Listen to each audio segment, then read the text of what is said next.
ada cewek di sini. Ini cewek yang lu bilang apa bukan? Iya, bener. Vina? Halo, bos. Saya baru saja melihat Vina.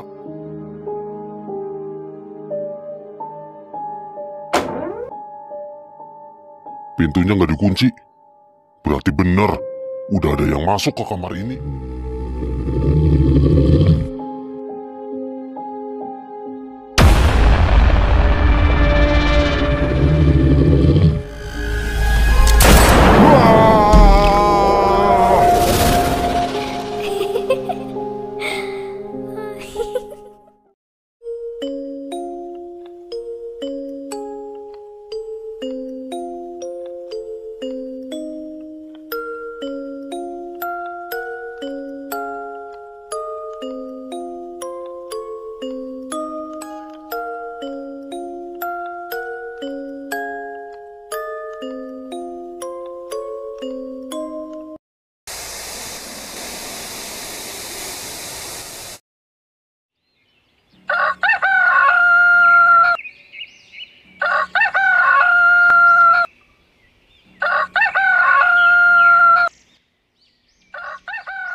Wah, udah pagi ya?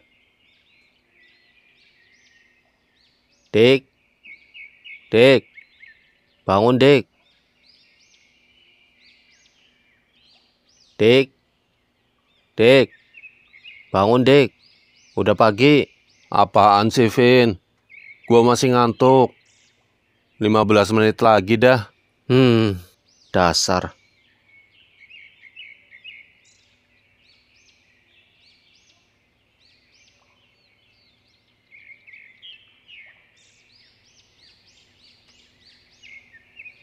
Ngomong-ngomong tuh cewek udah bangun belum ya? Coba deh gue tengok.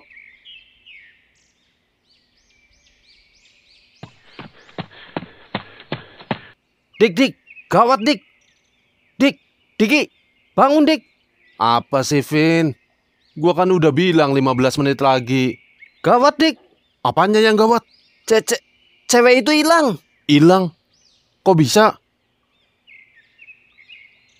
Lu udah cari di seluruh rumah, Vin? Udah, tapi nggak ada. Bahkan yang lebih anehnya lagi, semua pintu sama jendela terkunci rapat. Kayak nggak ada yang keluar gitu. Kalau semua pintu masih tertutup rapat, terus dia keluar dari mana? Gue juga nggak tahu.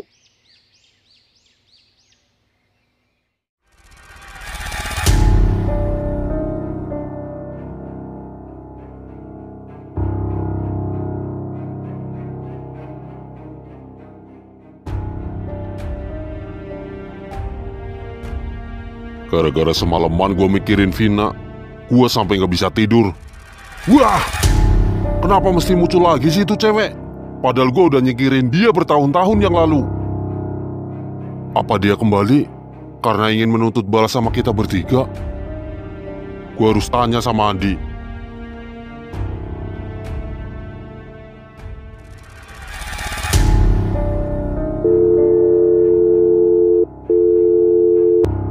Gak diangkat lagi.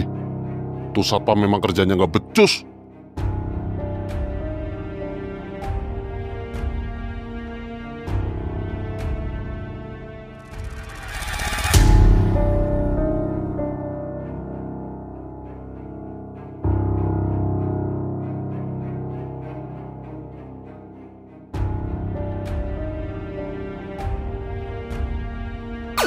Warta berita hari ini. Telah ditemukan sesosok mayat pria parubaya yang bekerja sebagai seorang satpam di bekas rumah sakit Abdi Sentosa di Jalan Sumpah Pemuda nomor 10, Kabupaten Warga Punya Cerita. Menurut kesaksian dari warga, korban dikenal memiliki kepribadian yang sangat santun dan ramah kepada siapapun dan tidak memiliki musuh di mana-mana. Namun anehnya, ia justru ditemukan tewas dengan kondisi ditusuk oleh sebuah pisau di bagian dada sebelah kiri yang menyebabkan ia tewas di tempat. Sampai berita ini dibuat, polisi masih mendalami siapa dalang dari penusukan dan pembunuhan ini. Sekian dan terima kasih. Andi, tewas. Ini pasti ulah Vina.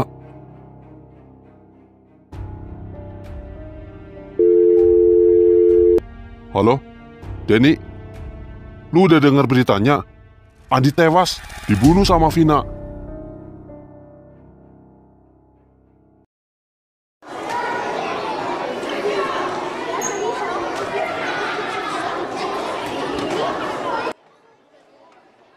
Gue bingung sama cewek semalam.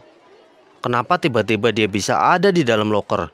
Dan paginya, dia bisa tiba-tiba hilang. Aneh. Gue jadi ngerasa ada yang aneh sama tuh cewek.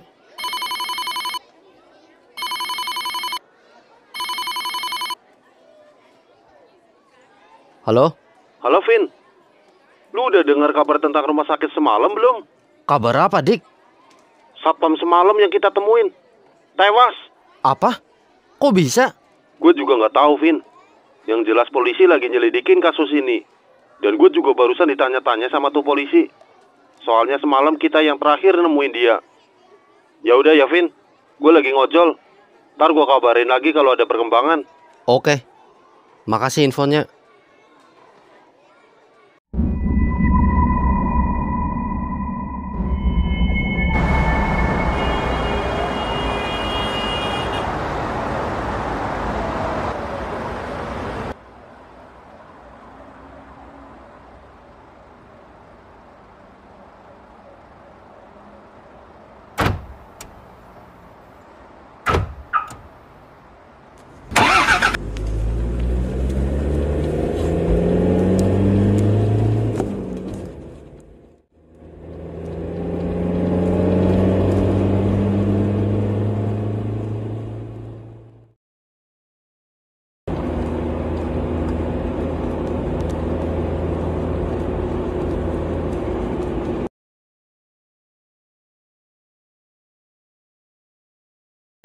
Itu bukannya cewek yang kemarin malam? Mau kemana dia? Gua harus ikutin.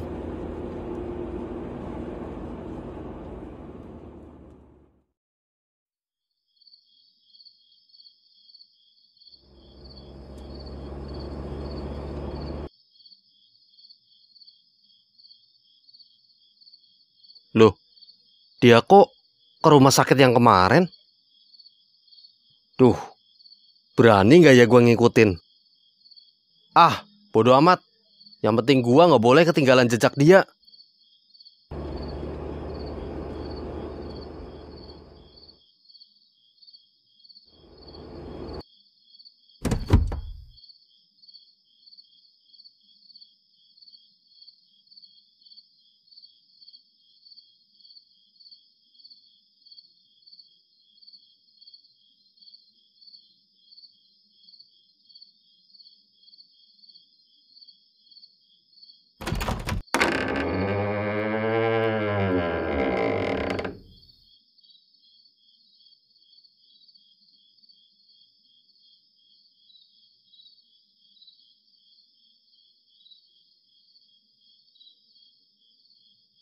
Kemana dia?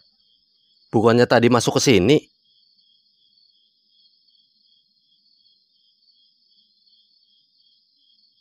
Ini foto dia kan? Jadi dia dokter di sini. Benar, dan saya adalah mantan dokter di rumah sakit ini. Hah? Kamu?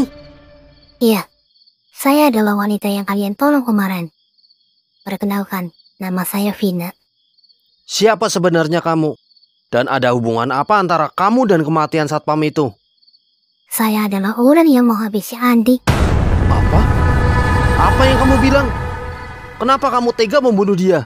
Apa kesalahannya? Apa kesalahannya kamu bilang? Dia adalah orang yang sudah membunuh banyak orang, termasuk saya. Jadi, kamu... Iya, saya sudah mati 10 tahun yang lalu. Semua ini bermula saat saya sedang menjadi dokter di rumah sakit ini pada tahun 2014. Dahulu, rumah sakit ini adalah rumah sakit yang sangat ramai dan paling besar di kota ini. Banyak pasien yang datang dari berbagai kota demi untuk mendapatkan kesembuhan dari penyakit yang mereka derita. Saya pun bekerja di rumah sakit ini sudah cukup lama, antara 3 sampai 4 tahun. Dan saya pun menyukai pekerjaan saya ini, karena menolong orang adalah hal yang selalu saya cita-citakan sedari kecil. Namun, semua itu berubah ketika saya tanpa sengaja mendengar percakapan dokter dan pemilik rumah sakit ini yang mengatakan bahwa mereka akan membunuh 3 pasien demi untuk mengambil jantung dan ginjalnya dan memberikannya kepada salah satu orang berpengaruh di kota ini. Saya yang mendengar percakapan itu pun menjadi ketakutan, dan tanpa sengaja saya sampai mendorong vas bunga di sebelah saya yang menyebabkan mereka tahu bahwa saya mendengar di luar. Burhan, selaku pemilik rumah sakit ini pun memerintahkan kepada Andi sang security untuk mengejar saya dan menghabisi saya di tempat agar rahasia ini tidak sampai bocor ke orang lain. Saya yang sudah sangat ketakutan pun berlari sekuat tenaga dan lari sekencang-kencangnya dengan Andi yang terus saja mengejar saya dari belakang. Saya yang hanya seorang wanita lemah tentu tidak dapat lari dari kejaran Andi yang memiliki tubuh yang sangat kekar. Dalam waktu sekejap, ia pun berhasil mengejar saya dan melepaskan pistol ke arah kaki saya. Saya pun terjatuh kesakitan. Namun, bukannya iba dengan kondisi saya, ia pun justru menginjak tubuh saya dengan sekuat tenaga. Saya yang sudah lemas tak berdaya pun sudah tidak bisa memiliki kesempatan untuk lari. Dan saya mengucap sumpah bahwa jika saya mati sekarang, maka suatu saat saya akan menuntut balas atas semua perbuatan mereka dan membantai mereka satu persatu sebelum 7 hari kebangkitan saya. Andi yang mendengar ucapan saya itu pun menjadi agak ketakutan. Ia pun segera menghabisi saya dengan pistol yang ia pegang dan mengarahkannya tepat di jantung saya yang menyebabkan saya mati di tempat. Andi yang sudah sukses dengan misi menghabisi saya pun kembali ke rumah sakit dan melaporkan semua kejadiannya kepada Burhan, sang pemilik rumah sakit. Burhan yang merasa ketakutan pun memerintahkan kepada Andi agar kembali ke tempat itu dan mengambil jasad saya untuk dikuburkan di tempat ini agar tidak ada yang tahu dan curiga akan hilangnya saya. Mereka pun kemudian mendatangi seorang dukun sakti dengan tujuan untuk menekan jiwa saya dan menguncinya di rumah sakit ini agar saya tidak bisa memenuhi sumpah saya untuk membunuh mereka bertiga. Dukun itu pun memberikan syarat dan sebuah keris untuk ditancapkan di atas kuburan saya agar roh saya tidak bisa keluar. Sehari setelah kejadian itu, polisi pun mendapatkan laporan dari keluarga saya dan mereka pun menggeledah rumah sakit ini. Namun bukannya jasad saya yang mereka temukan, tapi justru polisi mencium adanya sindikat perdagangan organ manusia. Mereka pun mencabut izin operasi rumah sakit ini dan membuat rumah sakit ini terbengkalai sampai sekarang. Namun, karena Burhan memiliki pengaruh besar di kota ini, mereka pun bisa lolos dari jeratan hukum dengan sangat mudah. Burhan pun menyuruh Andi untuk tetap berjaga di rumah sakit ini karena ia tahu suatu saat saya akan bangkit dan menghabisi mereka semua. Dan Andi pun setuju dengan iming-iming uang yang sangat besar. Jadi dulu rumah sakit ini adalah rumah sakit ilegal yang menjual organ dalam manusia. Dan kamu mati gara-gara mengetahui itu. Biadab. Benar, mereka semua memang biadab. Mereka tega membunuh banyak nyawa demi untuk mendapatkan banyak uang. Bahkan yang lebih parahnya lagi, sampai sekarang praktik ini masih saja mereka jalankan. Dan Andi adalah eksekutornya. Dia yang bertugas mencari mangsa dan membawanya ke tempat eksekusi. Ini udah kelewatan. Gua harus kasih tahu sama polisi. Percuma. Burhan memiliki banyak uang, dan dengan uang-uangnya itu, ia sanggup meningkatkan banyak pihak, termasuk yang berseragam coklat. Lantas apa yang akan kamu lakukan? Seperti janji dan sumpah saya sebelumnya, bahwa saya akan membinasakan mereka semua sebelum 7 hari setelah kebangkitan saya. Dan ini adalah hari keempat, di mana Burhan harus lenyap.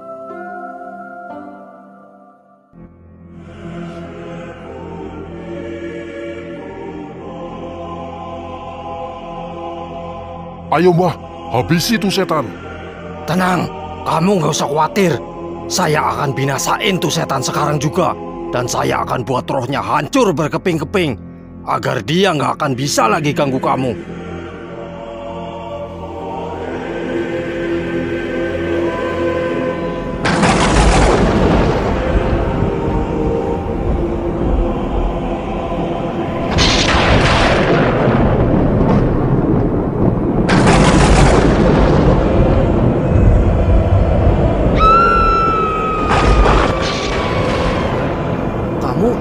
Kamu kenapa, Vina? Mereka sedang menghancurkan rumah itu.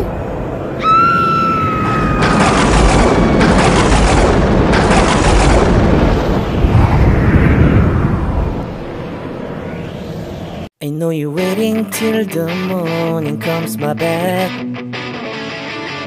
I just wanna be alone to feel free tonight.